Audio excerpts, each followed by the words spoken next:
En esta primera sesión vamos a hablar acerca del arte nativo y más específicamente hablando de los orígenes del arte nativo norteamericano.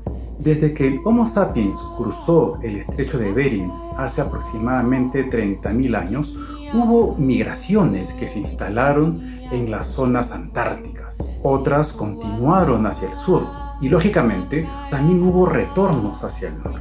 Todos estos movimientos fueron causados por los cambios climáticos, el desplazamiento de los animales y los enfrentamientos entre los grupos humanos. A pesar de la riqueza de la tierra y el surgimiento de muchísimas civilizaciones, no se formó ningún imperio porque el territorio era demasiado grande para que los pueblos se unifiquen. No es fácil estudiar el arte de una realidad tan diversa. Sin embargo, es posible destacar algunas similitudes y diferencias. Las similitudes responden a que la mayoría de las etnias tenían un estilo de cultura tribal, donde la religión, la guerra, la cacería, la agricultura y el arte, todo ello estaba unido. En este contexto, el arte tenía funciones rituales y utilitarias que vemos, por ejemplo, en los mocasines bordados con un patrón de zigzag para rechazar la mordedura de las serpientes. Por otro lado, las diferencias se deben al efecto de los diversos entornos naturales, las variadas actividades de los pobladores y la influencia de civilizaciones de Mesoamérica principalmente.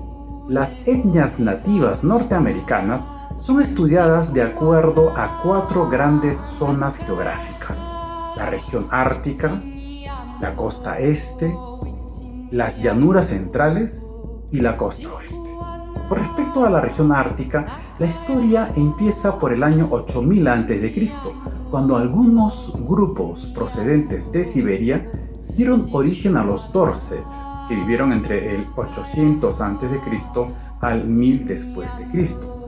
Los Thule, los Inuit y los Yupik, grupos humanos esquimales que nos dejaron máscaras de madera y otras piezas elaboradas con hueso de ballena y marfil. Luego, con el paso de los años, aparecieron 2 familias lingüísticas: los algonquinos, que se dirigieron hacia la costa este, y los atabascos, que fueron hacia la costa oeste. La costa este o atlántica comprende el sur de Canadá, los montes Apalaches y el valle del Mississippi. Aquí surgieron pueblos guerreros y cazadores de lengua algonquina, como los iroqueses, que vivieron entre el año 900 después de Cristo al 1600 después de Cristo. Los Cheyenne, los Pies Negros, los Mohicanos y los Cherokee, que practicaron algo parecido al juego de la pelota mesoamericano. En el sureste tenemos la cerámica de las culturas Thetford, que vivieron entre el año 800 a.C. y el 700 después de Cristo. Los Hopewell y los Mississippi.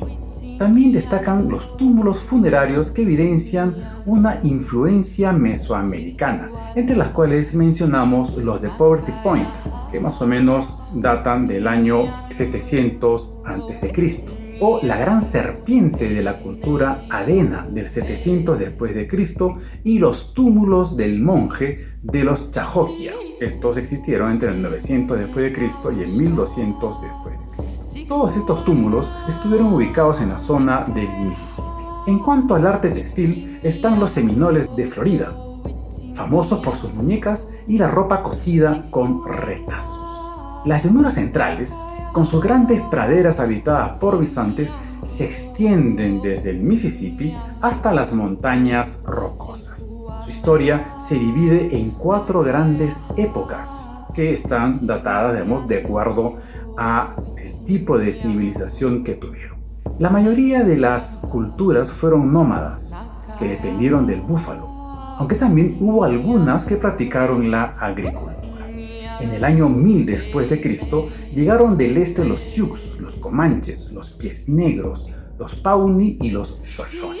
Estas tribus fueron guerreras, tuvieron rituales complejos y fabricaron tejidos, cestas, pipas, gorros emplumados, camisas con flecos, túnicas de cuero pintadas con escenas de guerra. Se pintaban el cuerpo y se hacían tatuajes con bellos patrones geométricos. La costa oeste o pacífica se ubica entre los bosques de Canadá hasta el desierto de Texas.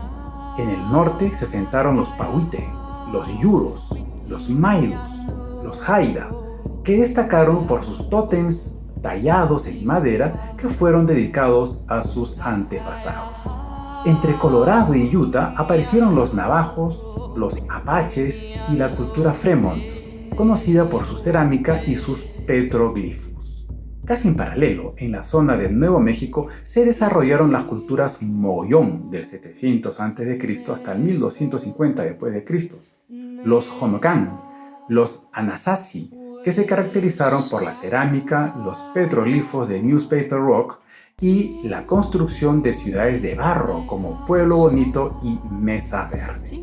De los Mogollón provienen los Mimbres, que elaboraron la famosa cerámica Natchez Mimbres, y los indios Pueblo, con sus aldeas de Acoma y Taos. Todos ellos fueron invadidos por los navajos en el año 1400 d.C.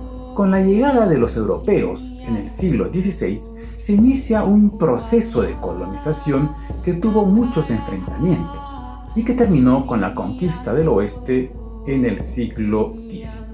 Desde ese momento, los indígenas estadounidenses viven en reservas y otros se han integrado al nuevo modelo cultural.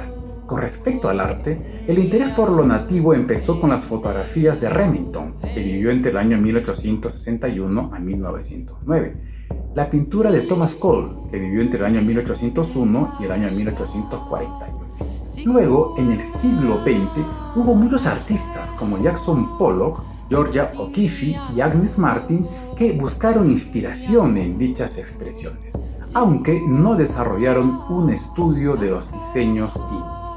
Finalmente, diversas instituciones como el Museo Nacional del Indio Americano de Washington, D.C.